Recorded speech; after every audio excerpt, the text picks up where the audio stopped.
You mentioned staleness. Dave Curran has been Deputy President for 2 years now. What do you think of the job he's been doing?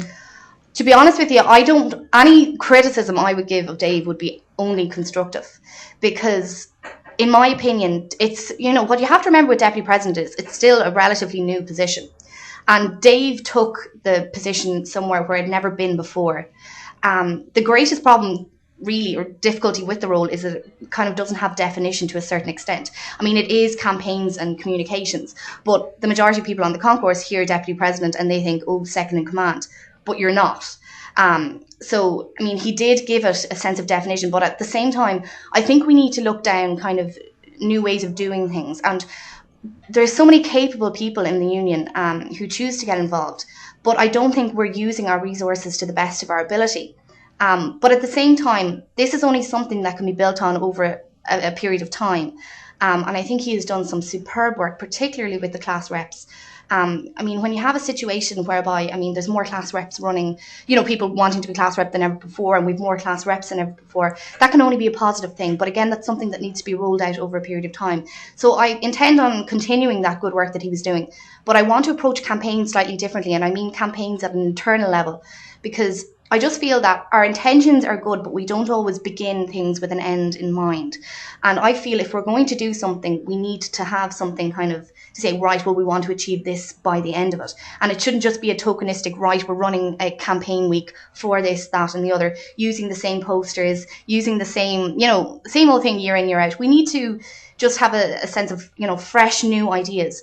And we have the resources and we have the ability to do this. So let's just get on and do it. Sound advice. I don't know if you had a chance to look at The Observer today.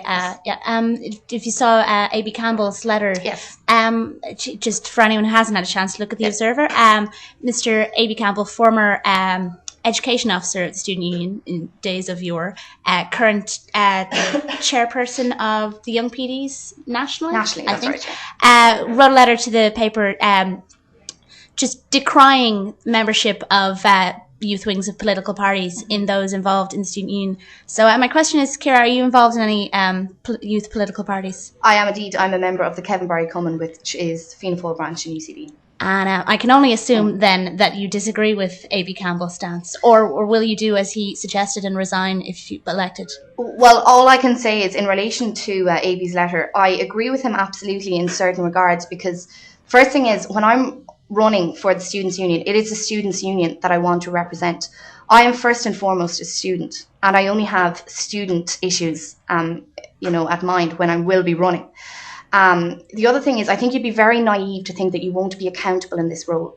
And if anyone thinks that I won't put pressure on the government or whoever because I'm a member of a political party, they're extremely naive, because I will be the first to criticise anything I see as wrong.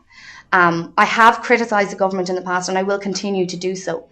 I can guarantee that I will not hold any position in the party should I be elected. And that's my opinion on it. But if you look at my manifesto, I'm harkening back to what I was saying earlier about accessibility and approachability of the union. To be honest with you, this is something I really want to move away within the union. I hate this whole left-right divide. Now, I'm not saying I'm going to be the person who's going to get rid of it, because it will always be there. And as much as I, think debate and, to a certain extent, conflict is good within a kind of a parliamentary, type structure, if you could call council that, I just don't think it's not productive. I mean, we should be looking at student issues internally. Now, obviously, on a national scale, we will be asked to give our opinions on certain issues, but I think sometimes we get too preoccupied about things that are beyond what we can actually control. And I think on a day-to-day basis, we should be looking at the students' issues. And if you went out in the concourse and asked a student, do you care if the president is a member of the Green Party, Fianna Fáil, Fine Gael, Labour? To be honest with you, I don't think they care. They want good class parties. They want good representation. If there's an issue with their course, they want someone to be accountable, to be out there speaking on their behalf. They want to get that extra photocopier in their school, whatever it is. And as much as I understand, and I absolutely understand the reservations some people might have, especially given previous officers that have gone before me who were members of political parties who, and I'm not going to deny it, they did have their own agendas. But I think that anyone who knows me will, I hope, be confident in the fact that I will step aside from all activities of the party if I'm elected. So in a hypothetical situation where, say, fees to come back on the agenda Yes. under a Fianna Fáil government, you would have no problem opposing them? Absolutely. Absolutely.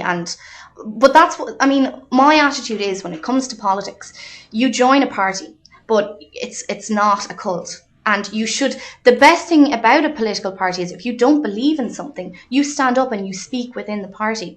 And I have been, within even the common, if you look at UCD, and if you met any of them outside there, they would agree. I would be one of the chief critics of certain issues within the party. And, I'm always, a backbencher of the common, you might say.